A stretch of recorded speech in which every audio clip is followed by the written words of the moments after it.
तो सपा प्रमुख अखिलेश यादव के कन्नौज से उतरने का फैसला करने के बाद अब कांग्रेस नेता राहुल गांधी का भी अमेठी से चुनाव लड़ना लगभग तय माना जा रहा है। सूत्रों का यह दावा है कि राहुल गांधी 1 मई को अमेठी से नामांकन फाइल कर सकते हैं और पार्टी की तरफ से उनके नाम पर मोहर लगाई जा चुकी है। अमेठी सीट 2019 से पहले कांग्रेस का गढ़ मानी जाती थी, लेकिन 2019 में बीजेपी की स्मृति ईरानी ने कांग्रेस का यह किला हिला दिया था और अब तमाम उठापटक के बाद खबर यह आ रही है कि कांग्रेस नेता राहुल गांधी वायनाड में कल वोटिंग के बाद अमेठी में रिटर्न हो सकते हैं। और हमारे सहयोगी राघवेंद्र हमारे साथ जुड़े हुए, उनसे और जानकारी लेते हैं। राघवेंद्र, अब सब कुछ बदलता दिख रहा है, ऐसा क्या हो गया कि आखिरी मौके पर याद आ रहा है कि अब रायबरेली और अमेठी से चुनाव लड़ना है, राम मंदिर जाना है? देखिए, 2 दिन में अमेठी के जो हालात हैं वो राजनीतिक रूप से काफ़ी चेंज हुए हैं। मैं यहाँ लगातार बना हुआ हूँ और जो चुनाव प्रचार लोकसभा का चल रहा है उसमें बहुत बारीकी से नज़र रखा हुआ हूँ। ये बात सही है कि राहुल गांधी वेट कर रहे थे कि वायनाड का चुनाव नज़दीक आए, यानी कि 26 तारीख वहाँ वोटिंग है, और जब वो वहाँ से खाली होते हैं, चूँकि वहाँ भी मामला उनका फंसा हुआ है, वहाँ भी उनकी टफ सीट है इस बार, तो वहाँ उसको देखने के बाद ही ये अमेठी आए।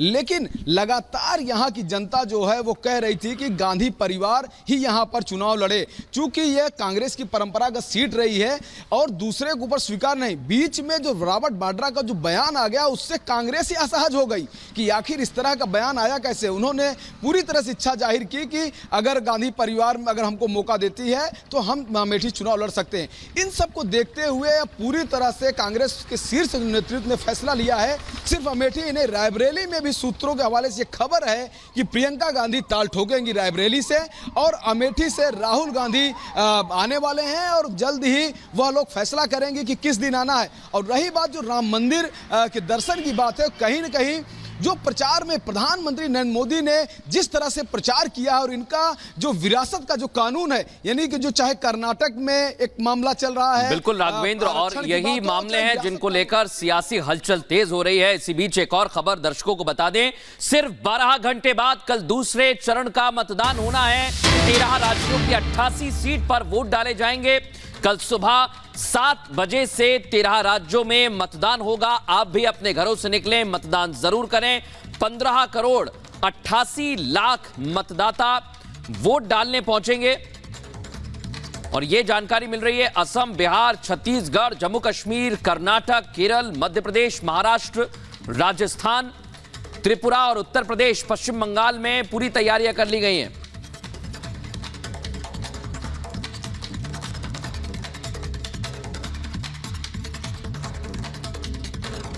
तो कल सुबह दूसरे चरण का जो मतदान है उसकी शुरुआत होगी। सुबह 7 बजे से वोटिंग जो है वो डाली जाएगी। 15 करोड़ 88 लाख मतदाता होंगे और 88 सीटों पर जो मतदान है वो यहां पर होगा दूसरे चरण के युद्ध के लिए। जिस तरीके से लगातार जो चुनाव प्रचार है तमाम अलग अलग पार्टियों की तरफ से किया गया, और वहीं आपको बताएं तो असम की 5 सीटों पर, बिहार की 5 सीटों पर, इसके अलावा छत्तीसगढ़ की 3 सीटों पर मतदान यहां पर होना है। और मध्य प्रदेश की 6 हैं, छत्तीसगढ़ की 3 हैं, कर्नाटक की भी सीटें हैं। और एक बार रुख करते हैं ग्राउंड जीरो पर। हमारे सहयोगी सत्यप्रकाश इस समय हमारे साथ जुड़े हुए हैं, मध्य प्रदेश की जानकारी दे रहे हैं। बताइए सत्यप्रकाश, क्या अहम अपडेट्स?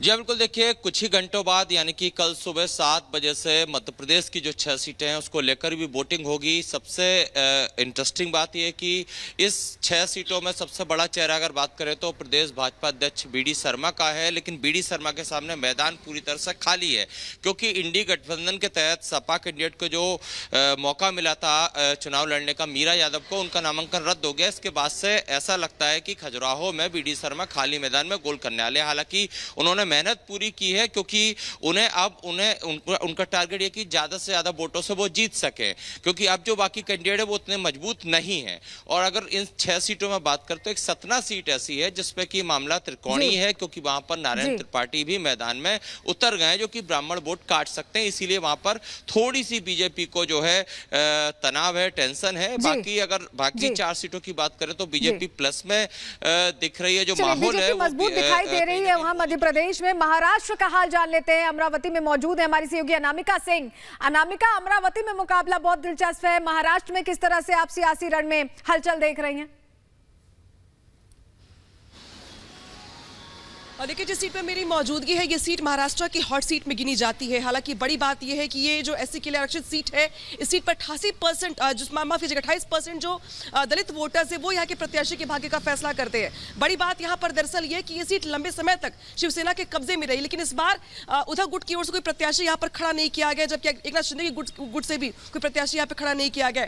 सीधा मुकाबला सिर्फ दो लोगों के बीच में है, बीजेपी के प्रत्याशी नवनीत राणा, इसके अलावा कांग्रेस के प्रत्याशी बलवंत वानखेड़े, दोनों के बीच मुकाबला है। बड़ी बात दरअसल यहाँ पर यह भी कि नवनीत राणा, जिन्होंने पिछली बार 2019 के चुनाव में यहाँ से निर्दलीय पर्चा भरा था और बड़ी जीत हासिल की थी, इस बार भी वो मैदान में है। यहाँ पे महिला सम्मान की लड़ाई की बात भी कही जा रही है, साथ ही कमल के फूल पर बटन दबाने को भी लेकर नारा बुलंद किया जा रहा है। दूसरी ओर कांग्रेस के जो प्रत्याशी बलवंत वानखेड़े, जो इसी लोकसभा सीट के अंतर्गत आने वाली दरियापुर विधानसभा सीट के विधायक भी है, पुराने कांग्रेसी नेता है, वो यहाँ पे चुनौती दे रहे हैं नवनीत राणा को। देखना ही होगा कि चूंकि कल इस सीट पर वोटिंग होनी है, तो इस बार ये सीट किसके खाते में जाती है। बिल्कुल, ये बहुत दिलचस्प रहेगा और जिस तरीके का मुकाबला इस वक्त पूरे महाराष्ट्र में और अमरावती सीट पर जो है वो देखने के लिए मिल रहा है। वापस आपके पास हम यहाँ पर लौटेंगे, प्रियंका का रुख कर लेते हैं। राजस्थान की अगर बात करें प्रियंका, तो जोधपुर भी अपने आप में हॉट सीट है। गजेंद्र सिंह शेखावत खुद मंत्री वहां से आते हैं, मौजूद में आपने बात भी की वहां पर।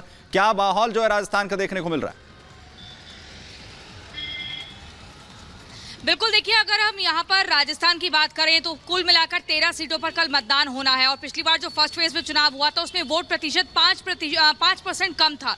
लेकिन अगर पर्टिकुलरली जोधपुर की हम बात करें तो यहाँ पर देखिए इस बार दोबारा से तीसरी बार हम बोलेंगे गजेंद्र सिंह शेखावत जो है वो चुनावी मैदान में है, काफी आश्वस्त है अपनी जीत को लेकर। और यहाँ पर जो टक्कर है वो राजपूत वर्सेज राजपूत की है। देखिए जोधपुर में हम है जिसे ब्लू सिटी कहा जाता है और सन सिटी भी कहा जाता है। यहाँ पर जो तापमान है वो सबसे ज्यादा हाई होता है अक्रॉस द राजस्थान और उसकी तपिश लोगों को घर से निकलने के लिए रोक लगाए रखती है। लेकिन लोगों का सीधे तौर पर कहना है कि वो घर से बाहर भी निकलेंगे, इस बार मतदान भी करेंगे और ज्यादा से ज्यादा प्रतिशत में लोग पहुंचेंगे, पहले मतदान फिर जलपान करेंगे, क्योंकि उनका सीधे तौर पर ये मानना है कि घर घर तक नल से जल नहीं पहुंचा है। इसकी वजह यह है कि पहले बिल्कुल, और देखिए यही कोशिश है कि मतदाता बड़ी संख्या में बाहर आए और अपने मताधिकार का इस्तेमाल करें। आप सभी का बहुत बहुत धन्यवाद। कल सुबह भी आपसे तमाम अपडेट्स हम लेंगे ग्राउंड जीरो से। रिपब्लिक भारत की सबसे बड़ी टीम मौजूद रहेगी और मतदान से जुड़ा हुआ हर अपडेट आपको देगी। फिलहाल एक छोटा सा ब्रेक ले रहे हैं, खबरें लगातार जारी रहेंगी, बने रहिए हमारे साथ।